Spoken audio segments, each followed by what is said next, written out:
Meeting of IPFT 2022. This is the first meeting of our executive committee, and in our agenda we have to have a portfolio sharing, because we cannot allot all the portfolio.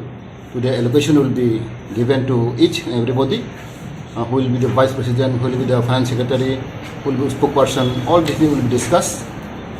We frame the our portfolio, and secondly we try to revive our party IPFT. As you all know, we are the largest party and the strongest party so far, but somehow there are some problem after the election, this election, but we are very hopeful and confident that we can revive our party, and taking all the confidence of the youth and women wing and student wing and our employee and ex-army, all are come together and to discuss today's our strategy, and we will talk out our plan project today. So it is very important meeting for us. It is just beginning, and it will be a good beginning. Thank you.